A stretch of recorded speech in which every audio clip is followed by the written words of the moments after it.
Hello दोस्तों, मैं शिव शक्ति कुमार और हमारे यूट्यूब चैनल थिंक आइज पर आप सभी का स्वागत है।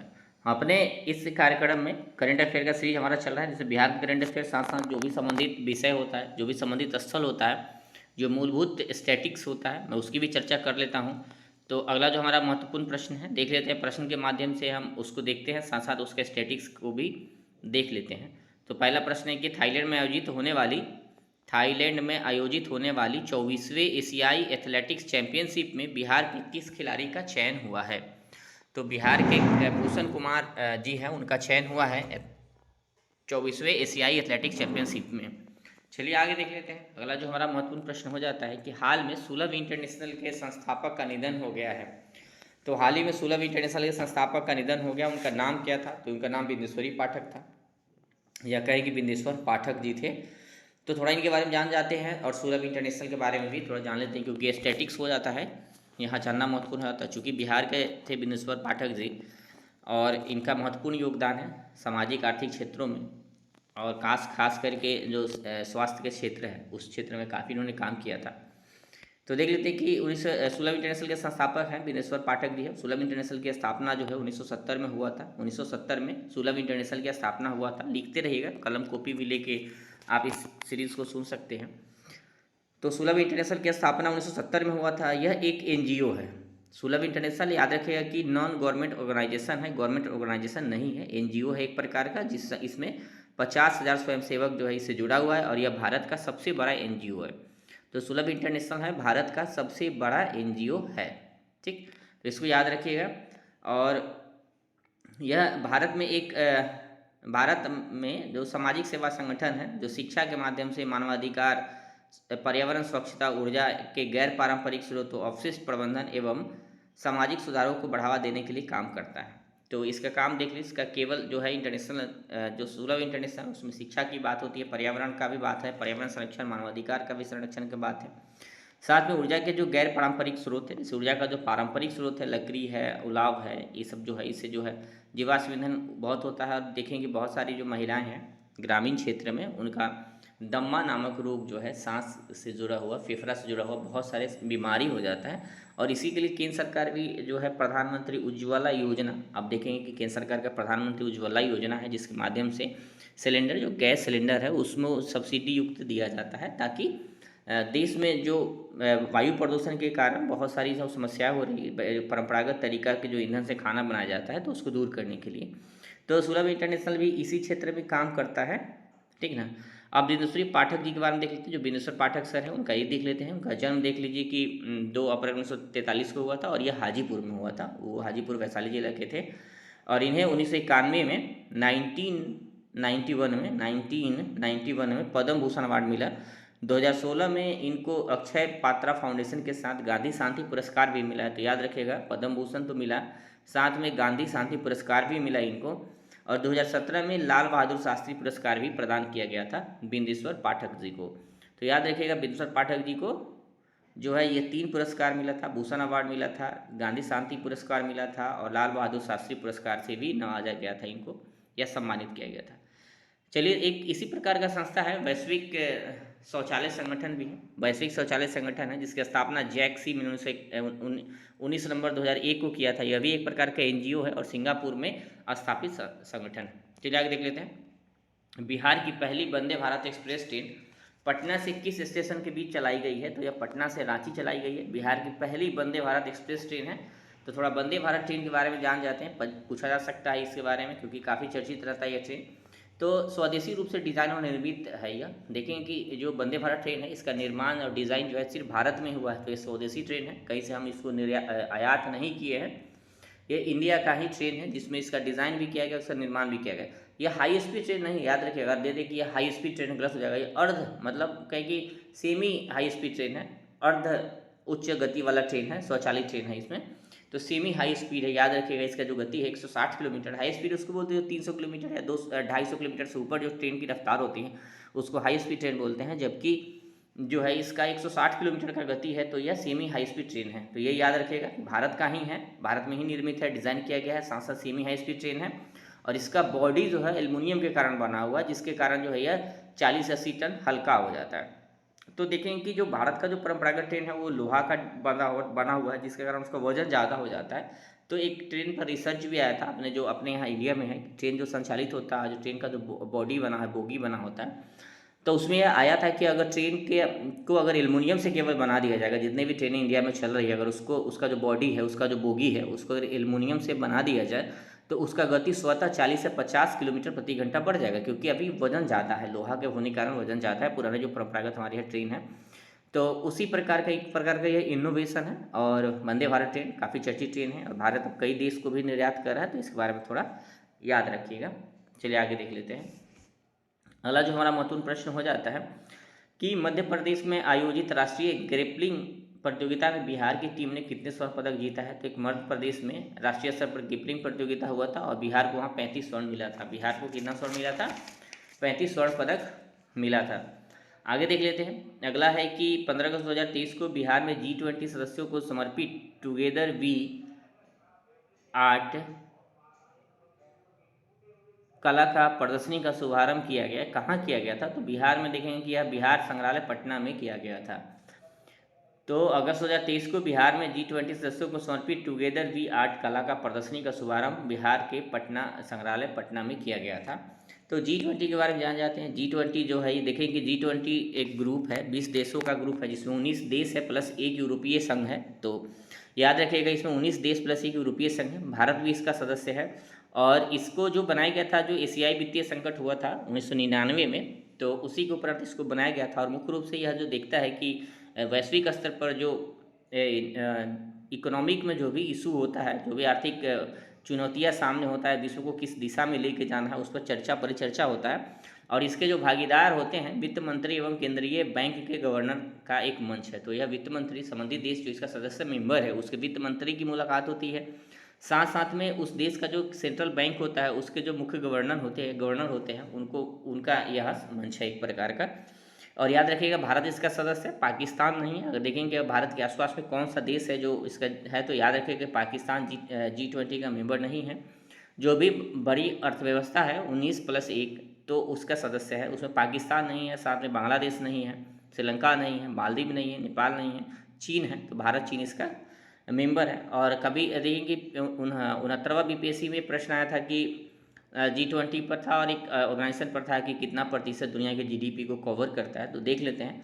वैश्विक आबादी का G20 जो है, वैश्विक आबादी का 2/3 जो है आबादी जो है इसी G20 के सदस्य देशों का है। 85% वैश्विक GDP को कवर करता है। 80% वैश्विक निवेश का और 75% से अधिक जो वैश्विक व्यापार होता है उसमें भागीदारी किसका है? G20 देशों का है। तो याद रखिएगा G20 में 19 देश प्लस यूरोपीय यूनियन है और 1999 में इसकी स्थापना की गई थी। चलिए आगे देख लेते हैं। अगला जो हमारा महत्वपूर्ण प्रश्न है कि बिहार के किस जिले के वथनाहा से विराटनगर के बीच कार्गो ट्रेन सेवा का शुभारंभ किया गया? कार्गो ट्रेन सेवा का शुभारंभ किया गया, तो अररिया के बीच। तो वथनाहा से लेकर अररिया के बीच कार्गो ट्रेन चलाई गई है। इसको याद रखिएगा कि बिहार के वथनाहा से विराटनगर के बीच ट्रेन चलाई गई, शुभारंभ किया गया है, तो अररिया के बीच। चलिए आगे देख लेते हैं। अगला जो हमारा प्रश्न होता है कि बिहार राज्य ओपन एथलेटिक्स चैंपियनशिप का आयोजन कहाँ किया गया? तो बिहार राज्य ओपन एथलेटिक्स चैंपियनशिप का आयोजन जो है पाटलिपुत्रा स्पोर्ट कॉम्प्लेक्स में किया गया है। तो राज्य में अब इस तरीके के जो है आयोजन हो रहा है, खेल स्पोर्ट्स का आयोजन हो रहा है, ताकि बिहार के जो भी बच्चे हैं जो एथलेटिक्स में कुछ करना चाहते हैं या फिर तो उनका चयन हो सके, इस तरीके के प्रदर्शन अपना कर पाएँ और उनको रिकग्निशन प्रदान किया जा सके, इस तरीके का आयोजन होता है। चलिए आगे देख लेते हैं। बिहार के किस जिले में विराट रामायण मंदिर के निर्माण का कार्य किया जा रहा है? तो ये पूर्वी चंपारण है। यह देख रहे हैं स्क्रीन के सामने, आप लोगों को दिख रहा होगा कि world largest Hindu temple Virat Ramayan Mandir under construction in East Champaran Bihar. तो बिहार में इसको बनाया जा रहा है। थोड़ा विराट मंदिर के बारे में देख लेते हैं। तो चूँकि यह काफ़ी हॉट है और बराबर चर्चा में रहा है, तो इस पर प्रश्न आने की संभावना है 17वीं BPSC में। तो ये याद रखिएगा पूर्वी चंपारण में है। दुनिया का सबसे बड़े रामायण मंदिर है यह। दुनिया का जितना रामायण मंदिर उससे बड़ा है। साथ में अयोध्या में जो राम मंदिर बन रहा है उससे भी बड़ा यह मंदिर है। 3,76,000 वर्ग फीट में इसको बनाया जा रहा है। 500 करोड़ की लागत से निर्मित किया जा रहा है। 500 करोड़ लग रहा है। 33 फुट ऊंचा एक शिवलिंग भी स्थापित किया जाएगा इसमें। देवताओं के लिए 22 गर्भगृह है। देवताओं को जहाँ स्थापित करते उसको गर्भगृह बोला जाता है। तो 22 गर्भगृह का भी निर्माण किया जाएगा और 12 शिखर होंगे, जिसमें मुख्य शिखर 270 फीट ऊंचा होगा। तो जो मुख्य शिखर होगा वो कितना ऊंचा होगा? 70 फीट का ऊंचाई पर होगा। लेकिन याद रखिएगा अगला ये जो फैक्ट है कि यह मंदिर आखिर कोई भी मंदिर पर पूछता है तो यूपीएससी हो चाहे बीपीएससी हो, ये पूछ लेता है कि वह मंदिर किस मंदिर से, किस वास्तुकला से प्रभावित है। तो याद रखिएगा जो मंदिर है वास्तुकला कंबोडिया के अंगकोरवाट मंदिर है उससे प्रभावित है। साथ में तमिलनाडु के रामेश्वर के रामनाथ स्वामी मंदिर है उससे प्रभावित है। एवं मदुरई के मीनाक्षी सुंदरेश्वर मंदिर पर आधारित है। तो यह 3 मंदिरों से प्रभावित है। अंकोरवाट का जो मंदिर है, कंबोडिया के अंकोरवाट का जो विष्णु मंदिर है, पहले बौद्ध मंदिर था, उसे उसके आर्किटेक्चर है उससे प्रभावित है। और साथ में तमिलनाडु के जो रामेश्वर के रामनाथ स्वामी मंदिर है उससे, और मदुरई के मीनाक्षी सुंदरेश्वर मंदिर पर है या फिर उससे आधारित है, उस पर उसे प्रभावित है। चलिए आगे देख लेते हैं। अगला जो हमारा महत्वपूर्ण प्रश्न है कि बिहार में आम महोत्सव का आयोजन कहाँ किया गया। तो बिहार में आम महोत्सव का आयोजन पटना में किया गया है। तो आप जानते हैं कि आम उत्पादन में जो दरभंगा है नंबर 1 पूरे बिहार में। तो और एक जर्दालू आम भी है जिसको जीआई टैग मिला हुआ है, वो भागलपुर का जर्दालू आम है। तो ये भी याद रखिएगा, जो जर्दालू आम है कहाँ का है, भागलपुर का, जिसको जीआई टैग प्राप्त है। चलिए आगे देख लेते हैं। अगला जो हमारा महत्वपूर्ण प्रश्न है कि बिहार राज्य महिला एवं बाल विकास निगम का प्रबंधक या प्रबंध निदेशक किसे नियुक्त किया गया है। तो वंदना प्रेयसी है। वंदना प्रेयसी आईएएस अधिकारी हैं, बिहार के काफ़ी चर्चित आईएएस अधिकारी हैं। तो उन्हीं के द्वारा जो है उनको जो है इसका राज्य महिला एवं बाल विकास निगम का प्रबंध निदेशक नियुक्त किया गया है। चलिए आगे देख लेते हैं। जैवलिन थ्रो में राष्ट्रीय रिकॉर्ड बिहार के किस खिलाड़ी ने तोड़ा है। तो जैवलिन थ्रो में राष्ट्रीय रिकॉर्ड जो है वीरेंद्र यादव जी हैं, उन्होंने तोड़े हैं। तो जो अभी तक जो राष्ट्रीय रिकॉर्ड था जैवलिन थ्रो में वह 62.7 मीटर का था, 62.75 मीटर का था, जबकि इन्होंने 69.54 मीटर मतलब 69 मीटर इन्होंने लगभग 69.5 मीटर इन्होंने भाला को फेंका था, जैवलिन थ्रो किया था। ठीक ना, तो इसको याद रखिएगा। चलिए आगे देख लेते हैं। ई शिक्षा मतलब बिहार सरकार ने राज्य के सरकारी विद्यालय में छात्रों शिक्षकों की ऑनलाइन मॉनिटरिंग करने के लिए कौन सा एक पोर्टल लॉन्च किया है। तो ई शिक्षा कोष पोर्टल। इस तरीके के प्रश्न आते रहते हैं यूपीएससी बीपीएससी में, चूँकि बीपीएससी का भी एग्जाम दे रहा है, बिहार में प्रशासनिक पदाधिकारी बनना चाहते हैं, तो इस तरीके के रेगुलेटरी जो भी पोर्टल है उसको याद होना ज़रूरी होता है, क्योंकि आप भी अधिकारी बनेंगे तो निश्चित तौर पर इसके अधीन होंगे या फिर इस तरीके के ही काम करेंगे आप। तो ई शिक्षा कोष पोर्टल है जिसमें शिक्षक प्लस जो विद्यार्थी है, छात्र है, उनका मॉनिटरिंग किया जाएगा। साथ साथ इसके माध्यम से बहुत सारे काम होगा। शिक्षकों से छात्रों से जुड़ा हुआ जो डेटा है उसको भी यहाँ रखा जाएगा। साथ में बहुत सारी योजनाएं स्कीम चल रहा है उसका भी यूज होगा। बाद में इसका बहुत उपयोग बृहद स्तर पर किया जाएगा। और यह बिहार सरकार के शिक्षा विभाग द्वारा विकसित किया गया है। तो इसको कौन है, शिक्षा विभाग द्वारा लाया गया है ई शिक्षा कोष पोर्टल को। तो यहाँ शिक्षा कोष लिखा गया है, शिक्षा कोष पोर्टल याद रखिएगा। चलिए आगे देख लेते हैं। अगला जो हमारा प्रश्न है कि अगस्त 2023 को विमोचित संसद में नीतीश कुमार नामक पुस्तक किसने लिखा था। तो एक पुस्तक काफ़ी चर्चित रहा है पिछले 1 साल में कि संसद में नीतीश कुमार, इसको एक व्यक्ति हैं जिनका नाम जगनारायण सिंह यादव है। जगनारायण सिंह यादव है इनका नाम है। इन्होंने इस पुस्तक का संपादन किया है, इनको लिखा है। और यह चूँकि संसद में नीतीश कुमार नामक यह पुस्तक है, याद रखिएगा नीतीश कुमार जी पर है जो हमारे भी मुख्यमंत्री है, सर्वाधिक बार मुख्यमंत्री रहे हैं, तो प्रश्न आने की संभावना हो जाता है चूँकि निवर्तमान मुख्यमंत्री जी हैं। तो जब इनके बारे में इस किताब में जो है 1989-90 से लेके 2005 तक संसद और केंद्रीय मंत्री के रूप में नीतीश कुमार जितना भाषण दिए थे या जो उनका कार्य प्रणाली था, जो कार्यक्रम था, उस सबको संकलित किया गया है और संसद में नीतीश कुमार नामक पुस्तक में उन सारी चीज़ों को संकलित किया गया। और ये कौन लिखे हैं, जगनारायण सिंह यादव। तो याद रखिए जगनारायण सिंह यादव है, इसमें नीतीश कुमार जी का संसद में भाषणों का संग्रह है।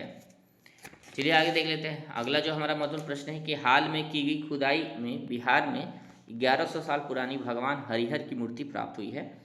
तो यह मूर्ति नवादा जो जिला है वहाँ से प्राप्त हुआ है। नवादा में खुदाई चल रही थी एक तालाब का, तो उसी तालाब में यह मूर्ति मिला। बाद में पुरातात्विक जो लोग होते हैं उनको दिया गया, तो उन्होंने पाया कि यह 1100 साल पुरानी है। हरिहर का मतलब यहाँ हरि और विष्णु से है, तो भगवान विष्णु और शिव का जो मिलन है उसके साथ में हम हरिहर कहते हैं, जिसमें एक ही साथ दोनों की पूजा होती है, दोनों का सम्मिलन जो है उसका बोध कराता है।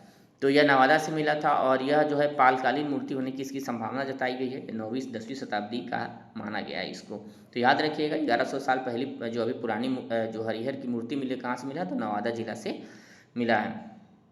चलिए आगे देख लेते हैं। बिहार सरकार के किस विभाग द्वारा निपुण संवाद नामक मासिक पत्रिका के पहले अंक का लोकार्पण किया गया है। तो शिक्षा विभाग द्वारा। तो बिहार सरकार के किस विभाग द्वारा निपुण संवाद नामक मासिक पत्रिका, तो याद रखिएगा कि निपुण संवाद एक मासिक पत्रिका है, उसका पहले अंक का लोकार्पण किया गया और यह किसके द्वारा किया गया है, तो बिहार शिक्षा विभाग के द्वारा किया गया है। चलिए आगे देख लेते हैं।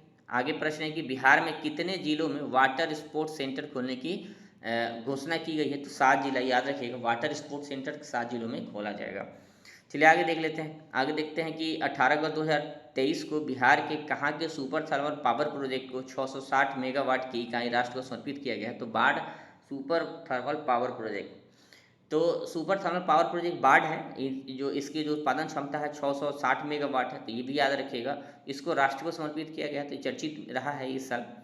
तो इसके बारे में थोड़ा जान जाते हैं। तो जो बाढ़ सुपर थर्मल पावर प्रोजेक्ट है, यह 660 मेगावाट इसका उत्पादन क्षमता है और ये मुख्य रूप से कोयला पर आधारित बिजली स्टेशन है, तो याद रखिएगा। और इसके द्वारा है बाढ़ सुपर थर्मल पावर जो एनटीपीसी के द्वारा विकसित किया गया, तो किसके द्वारा, एनटीपीसी, याद रखिएगा। और इसमें साथ साथ जो रूस की कंपनी है उसके द्वारा भी, उस रूस का भी सहयोग लिया गया था। तो याद रखिएगा कि एनटीपीसी की इकाई है और 660 मेगावाट इसका उत्पादन क्षमता है और इसका कुल 5 जो है उत्पादक इकाई हैं। और यह जो प्रोजेक्ट है बाढ़ थर्मल जो प्रोजेक्ट है, बाढ़ सुपर थर्मल पावर प्रोजेक्ट जो है, ये पटना जिला में है, तो याद रखिएगा बाढ़ सुपर थर्मल पावर प्रोजेक्ट किस जिला में है, पटना जिला में है। चलिए आगे देख लेते हैं। अगला जो हमारा प्रश्न है कि बिहार के किस जिले के गिद्धौर प्रखंड में राज्य आपदा मोचन बल के अस्थायी प्रशिक्षण केंद्र का निर्माण किया जाएगा, तो जमुई। तो जमुई के गिद्धौर प्रखंड में जो है राज्य आपदा मोचन बल, जो इसको एसडीआरएफ बोलते हैं, तो स्टेट डिजास्टर एसडीआरएफ है ना, तो स्टेट डिजास्टर रिस्पांस फोर्स जिसको बोलते हैं, तो स्टेट डिजास्टर रिस्पांस फोर्स का जो है फोर्स का प्रशिक्षण केंद्र कहाँ बनाया गया, जमुई में। तो आ जाता है कि एसडीआरएफ है, चाहे national disaster force response force है, उसकी स्थापना किस एक्ट से होती है, तो याद रखिएगा एक के हमारे यहाँ अमरेला अधिनियम आया 2005 में, आपदा प्रबंधन अधिनियम 2005 है, जिसके माध्यम से आपदा को प्रबंधित करने के लिए पूरे राष्ट्रीय स्तर से लेके ब्लॉक स्तर या जिला स्तर ब्लॉक स्तर तक का भी एक ढांचा दिया गया पूरा कि किस तरीक़ा से आपदा पर नियंत्रण किया जाएगा।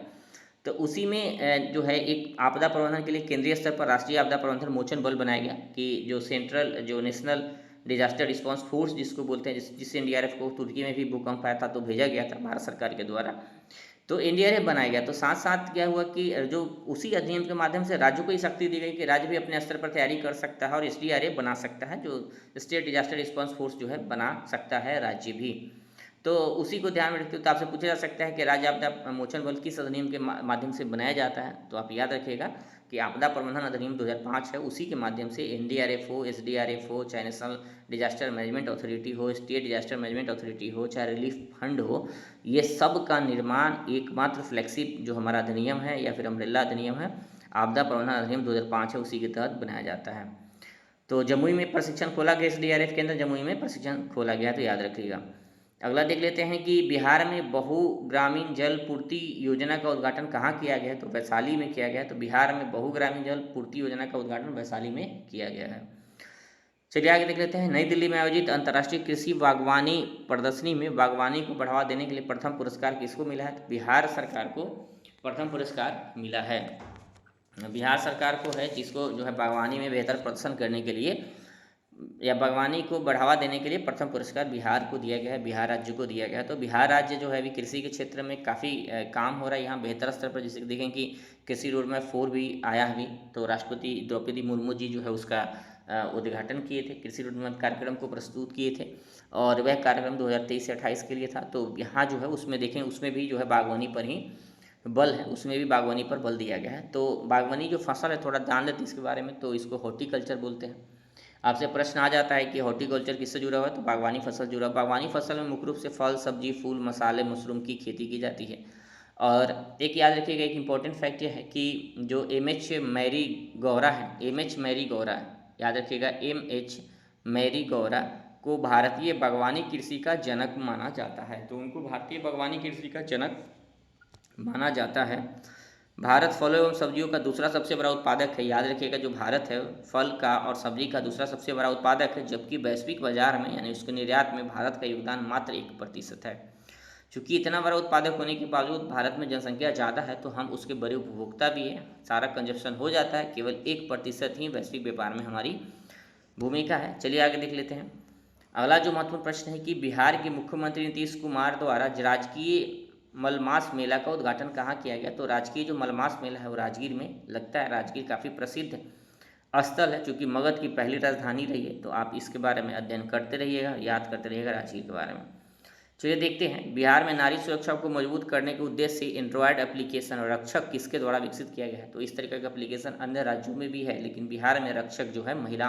तो आपसे एक तो प्रश्न यही आ सकता है कि जो रक्षक एंड्रॉयड एप्लीकेशन है यह किससे जुड़ा हुआ है? तो आप याद रखिएगा, नारी सुरक्षा को मजबूत करने के उद्देश्य से इसको बनाया गया है। साथ में देखिएगा कि यह जो एप्लीकेशन है इसको विकसित कौन किया गया है? तो एएन कॉलेज है, एएन कॉलेज द्वारा इनको विकसित किया गया है। याद रखिएगा, एएन कॉलेज द्वारा विकसित किया गया है। चलिए आगे देख लेते हैं, बिहार का चौथा एयरपोर्ट जो है कहाँ स्थापित किया जा रहा है? तो पूर्णिया में। एयरपोर्ट अथॉरिटी ऑफ इंडिया और बिहार सरकार जो है, राज्य सरकार मिलकर इसकी स्थापना करने का निर्णय लिया है पूर्णिया में। तो ये चौथा एयरपोर्ट होगा। अभी बिहार में 3 एयरपोर्ट ऑपरेशनल है। बहुत सारे एयरपोर्ट है, लेकिन सेना उसका यूज करता है या वायुसेना के लिए ही रहता है जनरली। लेकिन जो ऑपरेशनल एयरपोर्ट है, जो आम नागरिक के लिए चौथा एयरपोर्ट हो जाएगा पूर्णिया, इसके स्थापना किया जा रहा है। ठीक ना। तो देखेंगे कि इससे पहले 3 है जो आम नागरिक के लिए है, यात्री वाहन के लिए है। तो देखेंगे, पटना है, गया है, दरभंगा है, और इसका भी स्थापना उड़ान स्कीम के तहत हो रहा था। याद रखिएगा, उड़ान स्कीम जो है पूरे देश का आम नागरिक, नरेंद्र मोदी जी का बहुत बड़ा स्कीम था, जिसके माध्यम से जो एविएशन सेक्टर है भारत में, पूरे भारत में, उसको बूस्ट करना था, जिसमें नए नए एयरपोर्ट जो भी है उसको सब्सिडी के माध्यम से संचालित करना था। जहाँ जहाँ एयरपोर्ट जो पहले सुस्तावस्था में था, उसी के तहत देखेंगे दरभंगा एयरपोर्ट का भी स्थापना हुआ। और साथ साथ जो सब्सिडी एक तरीक़े से इंसेंटिव दिया जाता है कि जो गरीब आदमी हैं, जो निचले तबके के लोग हैं, वो भी वायु सेवा चाहे जो यात्रा है, वायु यात्रा का उपयोग कर सके, इसलिए उड़ान स्कीम लाया गया था। चलिए देख लेते हैं, बिहार के किस व्यक्ति को national health care excellence award से सम्मानित किया गया है? तो डॉक्टर दिनेश कुमार इनका नाम है। तो डॉक्टर दिनेश कुमार जी को national health care excellence award से सम्मानित किया गया है। याद रखिएगा, national health care excellence award से सम्मानित किया गया है डॉक्टर दिनेश कुमार जी को। बिहार पक्षी गणना 2023 में राज्य की पक्षियों की कितनी प्रजाति पाई गई है? तो देखें कि जो बिहार में पक्षी गणना हुआ था उसमें बिहार में 205 पक्षी की प्रजाति पाई गई है, लेकिन कहीं कहीं 202 लिखा हुआ है। तो आप देख लेते हैं, अगर एग्जाम में अगर 202 और 205 आता है तो कन्फ्यूज़न होगा, अन्यथा अगर दोनों में से कोई एक होगा तो फिर एक लगा लीजिएगा। 205 भी दिख रहा है और 202 भी कई जगह सोर्स में दिख रहा है। तो याद रखिए, जनरली 200 से ज़्यादा ही हैं। तो ये आ सकता है कि 200 से ज़्यादा है या कम है। तो देख लेते हैं थोड़ा इसके बारे में। जो ये पक्षी गणना हुई थी, यह बिहार के पर्यावरण एवं वन जलवायु परिवर्तन विभाग है उसके द्वारा। चूँकि बिहार में डिपार्टमेंट जो होता है ना, जिसे बिहार में मंत्रालय को विभाग बोलते हैं, बिहार का कल्चर है, यहाँ के कल्चर जो प्रशासनिक कल्चर उसमें यह प्रचलित है, तो विभाग बोला जाता है। और साथ साथ वेटलैंड इंटरनेशनल एक संस्था है, जिसी के द्वारा जो है इसकी गणना की गई थी। तो 202 या 205 पक्षी की प्रजाति पाई गई, जिसमें और जो 68 जलाशयों में यह गणना संपन्न हुआ था, जो टोटल 68 जलाशय हैं वहाँ यह गणना संपन्न हुआ था। और साथ साथ कुल जनसंख्या जो बताया गया है इस गणना से, जो 68 जलाशयों में हुआ है, तो 45,173 है पक्षियों की जनसंख्या बताई गई है। साथ में जो 80 प्रजाति है उसको बताया गया है कि जो जलीय पक्षी उसका 80 प्रजाति यहाँ पाया जाता है। गोगा बिल झील है, उसमें सर्वाधिक जलीय पक्षी बिहार में पाया जाता है। तो एक बर्ड लाइफ यहाँ आ जाता है वेटलैंड इंटरनेशनल संस्था के बारे में। तो वेटलैंड इंटरनेशनल संस्था के बारे में जान देखिए, ये भी एक प्रकार का NGO है। वेटलैंड इंटरनेशनल क्या है? एक प्रकार का NGO है। चलिए आगे देख लेते हैं। अगला जो हमारा महत्वपूर्ण प्रश्न हो जाता है कि कोलकाता इंडस्ट्रियल कॉरिडोर के अंतर्गत बिहार में कहाँ इंटीग्रेटेड मैन्युफैक्चरिंग क्लस्टर का स्थापना किया जा रहा है? तो देखें कि इस तरीके का जो क्लस्टर बनाया जा रहा है, डोभी जो है, गया में डोभी है, वहाँ इंटीग्रेटेड मैन्युफैक्चरिंग क्लस्टर बनाया जा रहा है। यहाँ औद्योगिक पार्क भी बनाया जा रहा है, और 1670 एकड़ में बनाया जा रहा है। तो 1670 एकड़ में बनाया जा रहा है, याद रखिएगा। और यह इंटीग्रेटेड मैन्युफैक्चरिंग क्लस्टर है। तो चूँकि बिहार का जो गया वह जो कलकत्ता जो इंडस्ट्रियल कॉरिडोर है, यानी कि अमृतसर से कोलकाता इंडस्ट्रियल कॉरिडोर है, उसी के बीच में आता है गया। और चूँकि यह जो कॉरिडोर है बिहार से गुजरता भी है, तो इसलिए गया में ही एक औद्योगिक पार्क भी बनाया जा रहा है। साथ साथ जो है इंटीग्रेटेड मैन्युफैक्चरिंग क्लस्टर का भी निर्माण किया जा रहा है। तो देखते हैं थोड़ा, जो यहाँ स्टैटिक्स हो जाता है कि कोलकाता अमृतसर औद्योगिक गलियारा के बारे में थोड़ा देख लेते हैं। जो कलकत्ता अमृतसर इंडस्ट्रियल कॉरिडोर है, तो यह जो है 6 राज्यों से गुजरता है। जो कलकत्ता अमृतसर औद्योगिक गलियारा है 6 राज्यों से गुजरता है। पहले तो पंजाब से गुजरता है, कोई पंजाब के अमृतसर से, और उसके बाद हरियाणा है, उसके बाद उत्तराखंड है, यूपी है, बिहार है, झारखंड है, और वेस्ट बंगाल है। वेस्ट बंगाल में यह दानकुनी तक है। दानकुनी एक जगह है जहाँ जाएंगे तो केवल इंडस्ट्री है और इंडस्ट्रियल हब है दानकुनी में, तो वहाँ गया हूँ, कोलकाता में रहा हूँ। तो टोटल जो है यह अमृतसर से लेके दानकुनी तक है, 1839 किलोमीटर लंबा कॉरिडोर है, इंडस्ट्रियल कॉरिडोर है। तो इसी कॉरिडोर के अंतर्गत जो है 12 इंटीग्रेटेड मैन्युफैक्चरिंग क्लस्टर का निर्माण किया जा रहा है, जिसमें बिहार के गया का भी चयन किया गया है इसके लिए।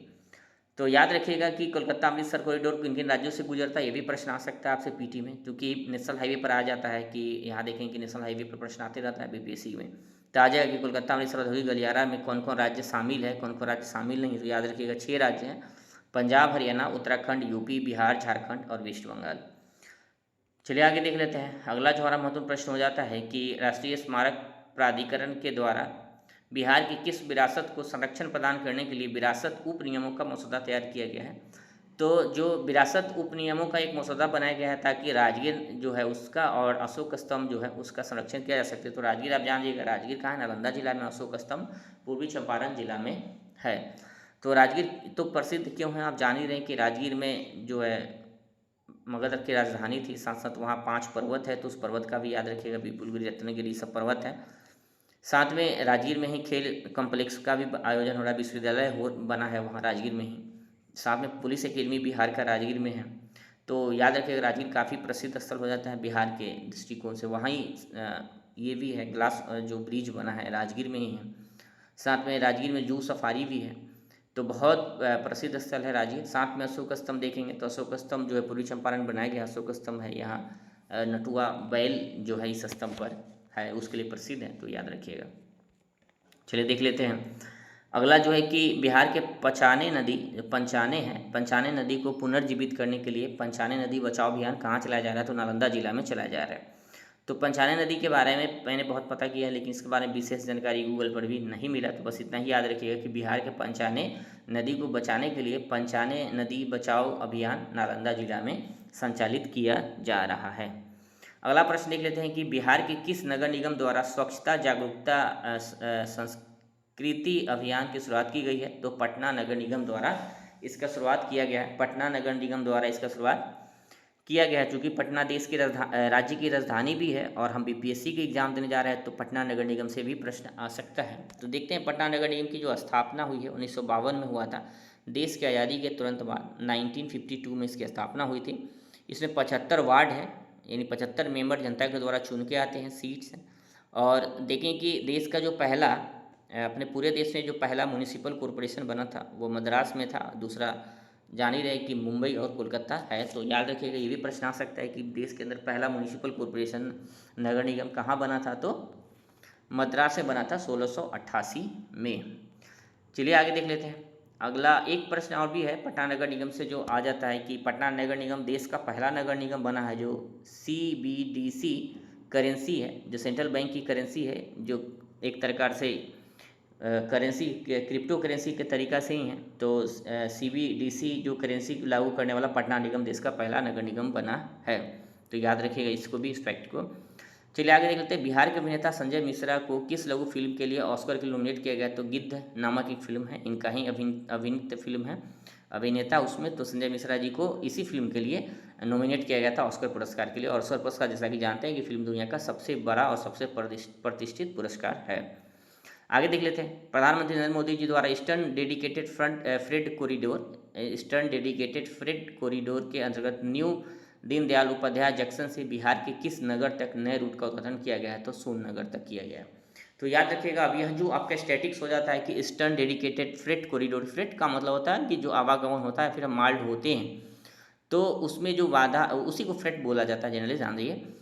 तो अभी क्या है कि पूरे देश में या पूरे राज्य में जो हमारा जो फ्रेट है, मतलब कि जो आवागमन का अवधि है या फिर जो आने जाने में जो समय लगता है फिर खर्च होता है, ये ज़्यादा है, क्योंकि इंटीग्रेटेड नहीं है। हमारे यहाँ अभी देखें कि रेलवे जिस पर यात्री सवारी गाड़ी चलती है उसी पर जो है अलग से जो है मालगाड़ी भी चलती है। तो अलग से नरेंद्र मोदी जी या फिर कहें कि भारत सरकार का एक विशेष योगदान है कि ईस्टर्न डेडिकेटेड फ्रेट कॉरिडोर, यानी इस तरह के कॉरिडोर बना जाए जिस पर सिर्फ मालवाहक जो है रेलगाड़ी चले, क्योंकि उसको माल ढोने ले जाने के लिए भी तेज़ हो, आवागमन तेज़ हो, जल्दी पहुंच जाए, पैसा भी खर्चा कम हो, सामान का बर्बादी भी नहीं और समय पर पहुंच भी जाए और उसको ठीक तरीक़ा से खाली किया जाए, लोडिंग अपलोडिंग भी किया जा सके। तो एक देख लेते हैं कि ईस्टर्न डेडिकेटेड फ्रेट कॉरिडोर क्या है। तो यह पंजाब में साहिनवाल मतलब लुधियाना से शुरू होकर पश्चिम बंगाल में दानकुनी तक जाता है।